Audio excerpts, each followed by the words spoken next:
안녕하세요. 생존자입니다. 최근에 미국 부동산이 굉장히 잘 버티고 있다. 그래서 조정 후에 다시 올라가는 거 아니냐, 뭐 이런 얘기들도 많이 나오고 있고요.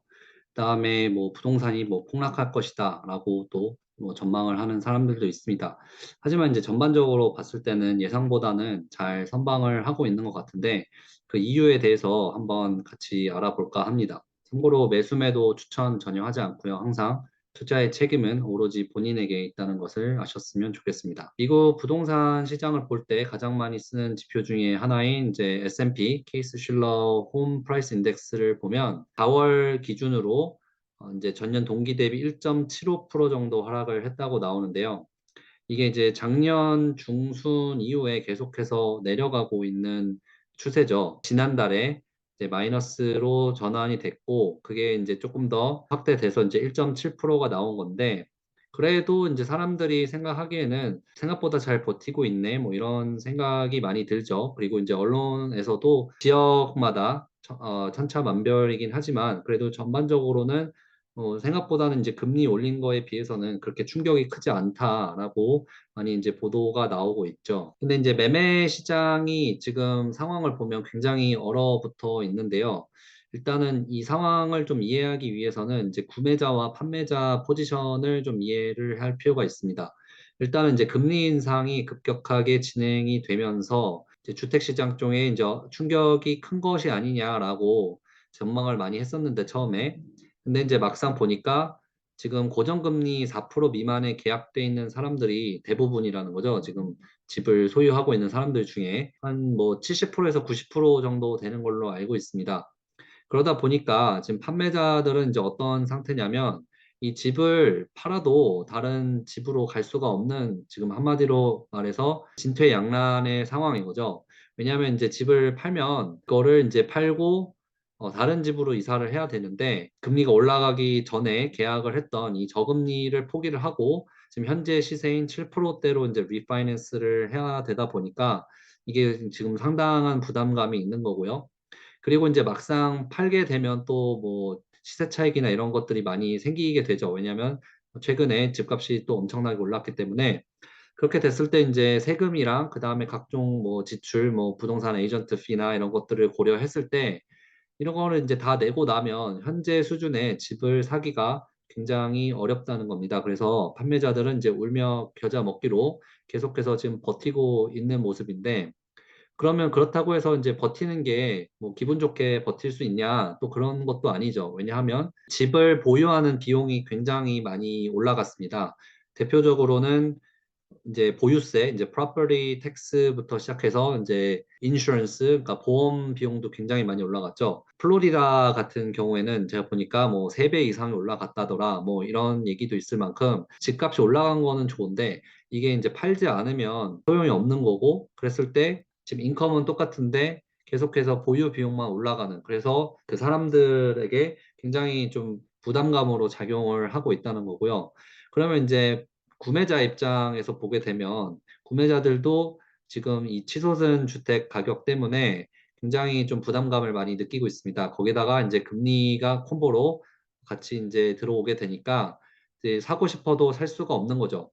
왜냐하면 이제 대부분 모기지 대출을 받아서 사야 될 텐데 집값이 일단은 천정부지로 뛰다 보니까 이제 다운 페이먼트 같은 게 굉장히 올라가게 되고 그럼 이제 나머지를 대출을 받아야 되는데 지금 은행들도 상황이 여의치가 않습니다. 이제 특히 3월에 은행 위기 이후에 지금 크레딧을 줄이고 있거든요. 그러니까 대출 심사를 좀 더 엄격하게 하고 있고, 뭐 상업용 부동산 같은 경우에는 이제 뭐 파산도 많이 나오고 있고, 그다음 이제 대출 자체가 안 나오고 있죠. 뭐 자영업자들 자동차 시장을 또 보게 되면 자동차도 이 코로나 시기에 엄청나게 대출을 마구잡이로 이제 해댔기 때문에 지금 이걸로 또 굉장히 은행들이 부담을 많이 느끼고 있거든요. 그러니까 은행들도 지금 계속해서 좀 쪼이고 있다 보니까 대출을 함부로 해줄 수가 없는 거죠. 판매자와 구매자 지금 모두 쉽사리 움직일 수 없는 그런 좀 애매한 상황이라는 겁니다. 그래서 이제 이거를 그래프로 보시면 이제 왼쪽이 이제 모기지 애플리케이션, 그러니까 이제 대출 신청 건수인데 이게 지금 역대급으로 낮아요. 그래서 이제 여기를 보시면 20년 동안 가장 낮은 수치다라고 얘기를 하는 건데, 이제 뭐 비슷한 수치가 이제 2013, 14년도에 있긴 있었습니다만은 이거보다 더 낮은 수준으로 가려면 이제 90년대로 넘어가야 됩니다. 그러니까 이게 지금 현재 얼마나 얼어붙었나 알 수 있는 거고, 이제 매매 시장, 그러니까 거래량으로 봐도 마찬가지입니다. 지금 홈세일즈를 보면은 이것도 지금 역대급으로 낮은 수치에 해당되는 거고, 최근에 뭐 일부 반등을 하기는 했습니다만은 뭐 대세에는 큰 영향이 없다는 거죠. 그리고 이제 매물들이 나와 있는 거를 봤을 때도 계속해서 지금 역대급으로 매물이 났습니다. 뭐 이거는 당연히 논리적으로 뭐 귀결이 되는 게 판매자들이 집을 쉽사리 내놓을 수 없다 보니까 그게 이제 판다믹 이전이랑 비교했을 때는 이제 거의 50%가 차이가 나는 그런 수준이다 보니까 이게 지금 얼마나 역대급으로 매물들이 좀 품귀 현상을 빚고 있는지 그거를 이제 확인을 할 수가 있죠. 근데 이렇게 지금 판매자나 구매자 모두 힘든 상황에서 유일하게 어느 정도 좀 웃고 있는 사람들이 있는데요. 이제 이게 바로 건설업자들, 그러니까 이제 건설 회사들인 거죠. 공급을 보통 이제 1차 시장과 2차 시장으로 나뉘게 됩니다. 근데 제가 이제 지난 영상에서 부동산 공급이 이제 줄어든다고 해서 무조건 올라가는 게 아니다라는 영상을 찍었었는데 그 영상을 보시면은 이제 그 공급의 의미가 뭔지 제가 설명을 하고 있고 여기서 이제 다시 좀 설명을 드리자면 1차 시장 같은 경우에는 분양 시장을 얘기를 하죠. 이제 신규 새로 지어서 이거를 분양을 하는 그런 형태가 있고 그다음에 이제 이후에는 이제 2차 시장인 거죠. 이게 이제 일반 매매 이미 살고 있는 사람으로부터 집을 사거나 파는 뭐 이런 거래 형태가 이제 2차 시장인데 이 비율이 이제 15%대 85% 정도 됩니다. 그러니까 대부분이 지금 너와 나가 거래하는 일반적인 일반 매매 시장이 대부분이라는 거고요. 근데 지금 현재 상황이 이 일반 매매 시장이 얼어붙어서 매물이 굉장히 좀 부족한 상황이라는 거죠. 그런데 이제 이런 상황에서 건설 회사들이 나름대로의 타겟책을 좀 찾고 있는 게 뭐냐면 이제 신규 분양을 계속해서 하면서 이제 물량을 공급을 하고 있습니다. 그러면 왜 이 신규 분양이 수요가 지금 높냐? 물론 이제 일반 매매 시장의 매물이 워낙 부족하니까 그런 것도 있겠지만 지금 공급가가 약 15% 정도 할인된 금액에 들어가고 있고요. 그 다음에 대출 금리도 시중보다 낮게 제공을 합니다. 그래서 이제 예를 들면은 뭐 건설 회사 중에 가장 큰 뭐 DR, 뭐 홀튼 이런 부동산 건설 회사 사이트를 가면 거기 이제 모기지 금리를 이제 낮게 제공하는 거를 볼 수가 있거든요.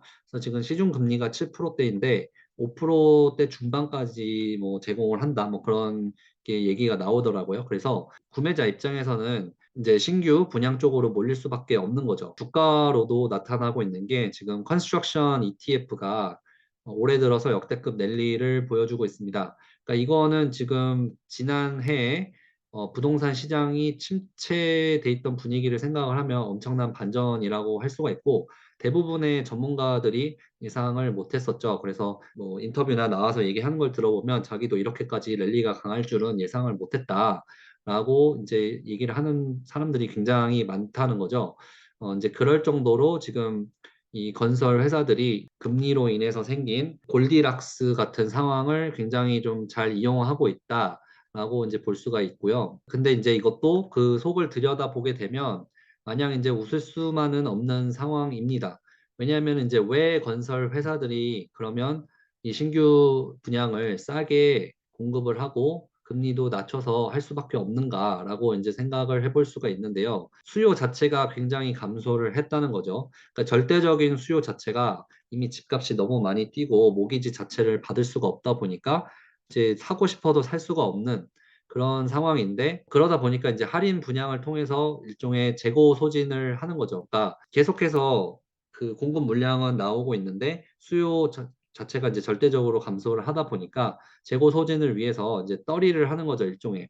그래서 이제 돌파구를 찾고 있는 정도로 봐야 된다라는 거고 이게 마치 뭐 건설 ETF가 계속해서 올라가니까 부동산 시장이 여기서 턴을 해서 다시 또 올라갈 것이다 라고 얘기하는 거는 조금 논리적으로 맞지 않을 것 같고요. 그리고 이 건설 회사들의 재무제표를 보시면 지금 매출에는 큰 차이가 많이 없습니다. 근데 이 실적 같은 경우 계속해서 악화가 되고 있다는 거죠. 그러니까 지금 신규 분양이 사실상 지금 전체 시장에 뭐 10%, 15%밖에 되지가 않는데, 그러니까 시장은 이 건설 회사들의 주가 등을 보면서 아, 부동산 경기가 굉장히 좋구나라고 낙관을 하고 있는 겁니다. 그래서 이 신규 분양 판매 차지하는 비율을 보면은 15% 정도 나온다는 거를 이제 여기서 확인을 하실 수가 있고요. 그 다음에 이 미국 최대 건설 회사 DR 홀튼이라는 회사의 재무제표가 이제 최근에 발표가 됐는데, 이거를 이제 좀 더 자세히 보시면은 이제 여러 가지 정보가 나와 있죠. 근데 지금 제가 줄쳐놓은 데만 좀 보시면 이제 넷 인컴 이게 순수익인데, 이게 EPS를 얘기하는 겁니까, 주가. 근데 이게 지금 32%가 떨어졌다는 거죠. 지금 1분기 기준으로. 2분기도 보시면은 34% 떨어졌다라고 알 수가 있죠. 940 밀리언, 그러니까 뭐 천억 정도 되겠네요. 뭐 환율 따지면. 근데 이게 지금 뭐 1조 5, 6천억 원에서 줄어든 수치니까 굉장히 많이 줄어든 거고요. 매출을 보시면은 변화 없다라고 나오죠. 그러니까 지금 매출은 뭐 보기에는 아, 생각보다 타격이 없네 라고 생각이 들지만, 막상 이제 바텀 라인으로 갔을 때 실적을 보게 되면 계속해서 이제 블리딩, 그러니까 피를 흘려가면서 지금 재고 소진을 하는데 총력을 기울이고 있다. 이렇게 보시면 될 것 같습니다. 그러다 보니까 지금 주택 시장 사이클이 저는 이제 시작일 뿐이라고 생각을 하고요. 이제 이 주택 사이클은 굉장히 깁니다. 근데 지금 현재 상황을 보면 이거는 이제 금리 쇼크로 인해서 지금 2차 시장이 얼어붙은 상황에서 이제 일부 수요가 이제 재고 떨이로 대체되고 있는 그런 상황이다 보니까 좀 시장을 왜곡되게 볼 수가 있는 거죠. 잘못 보면. 근데 이제 이 주택 시장이 어떻게 될까를 조금 더 생각을 해보면, 지금 일단은 부동산 경기가 굉장히 양극화가 심합니다. 그러니까 우리 동네는 뭐 집값이 안 떨어졌는데 오히려 올라가고 있는데, 뭐 그런 것들도 많이 있습니다. 왜냐하면 부동산 경기가 이제 올라갈 때도 똑같이 올라가지 않았거든요. 어떤 곳들은 훨씬 더 많이 올라갔고, 어떤 곳들은 좀 덜 올라갔고, 그게 이제 떨어질 때도 마찬가지인 거고요. 그러다 보니까 이제 하락폭도 천차만별이 될 것으로 이제 예상이 되고 있고, 그러면 이제 많이 올라간 곳들이 아무래도 좀 많이 하락하지 않겠느냐라고 이제 생각을 합니다. 이런 곳들이 이제 몇 군데가 있는데, 그게 뭐 대표적으로 뭐 텍사스 오스틴 이런 곳들도 있고, 뭐 피닉스, 그다음에 포틀랜드, 보이지, 그다음에 테네시 뭐 이런 곳들 위주로 하락이 많이 된 걸로 데이터를 보면 나오고 있거든요. 또 뭘 봐야 되냐면, 이제 주택을 구매하는 것과 렌트를 하는 것을 비교를 해야 되고, 그다음 이제 구매자들이 구매할 수 있는 여력이 있냐. 그러니까 금리만 내려간다고 해서 다 되는 게 아니고, 어쨌든 금리가 낮아지더라도 이 구매자들이 구매를 할 수 있는 여력이 있어야 되는 거기 때문에 이 부분을 좀 면밀하게 분석을 할 필요가 있는데, 일단은 렌트 가격을 보시면 계속해서 좀 내려가고 있는 상황입니다. 그러니까 CPI 이 지표를 봤을 때만 계속해서 좀 스티키하다고 나오고 있지만, 뭐 진로라든지 레드핀이라든지 이런 리얼타임 데이터를 보면 렌트 가격이 계속해서 떨어지고 있고, 이 하락세가 점점 더 커지고 있다라고 나옵니다. 그리고 이제 렌트의 벤치마크라고 할 수 있는 에어비앤비 가격도 지금 뭐 폭락을 한 곳들도 있고요. 전반적으로 좀 많이 하락을 했죠. 상승, 그러니까 그 피크에서. 터를 보시면 이제 왼쪽이 에어비앤비 가격이 폭락했다. 근데 이제 탑 10, 그 중에서 누가 제일 많이 하락했냐 보니까 이제 테네시 있고요. 그다음 피닉스, 애리조나, 오스틴, 텍사스, 뭐 샌안토니오, 텍사스, 뭐 노스캐롤라이나 뭐 쭉 있고요.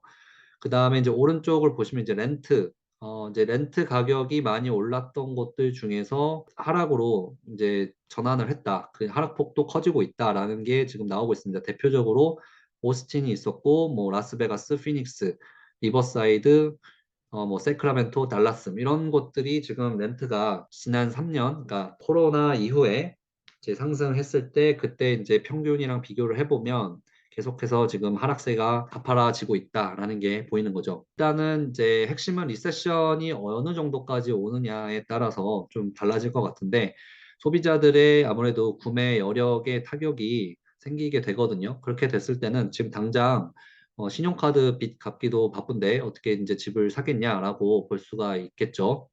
그러다 보니까 이제 여기에서 매물이 약간만 늘어나도 시장 하락이 훨씬 더 가속화될 수가 있습니다.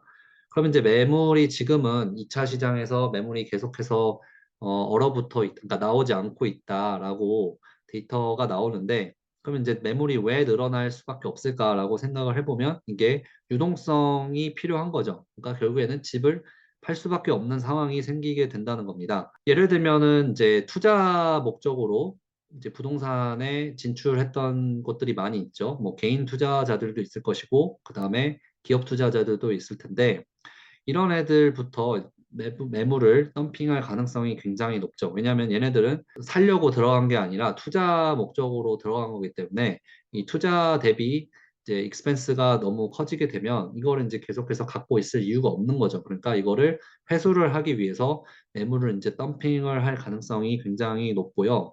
이거는 이제 월스트리트 투자자들 봐도 그렇고 개인 에어비앤비 투자자들 봐도 그렇고 지금 이런 현상이 계속해서 많이 나오고 있습니다.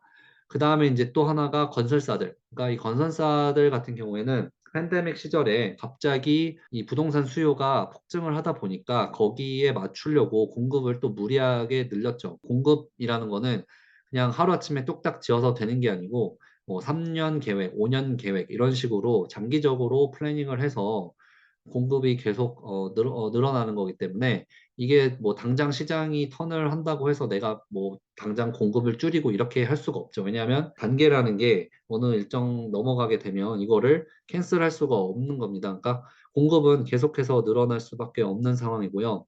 그 다음에 이제 또 하나 유의해서 봐야 될 게 캡 레이트, 그러니까 이제 부동산에 투자했을 때 내가 거기서 회수할 수 있는 그 수익률을 얘기를 하는 거고, 그 다음에 이제 모기지 레이트, 이거는 이제 그 대출 금리를 얘기하죠. 그 다음에 이제 트레저리 일드는 미국 채권 금리.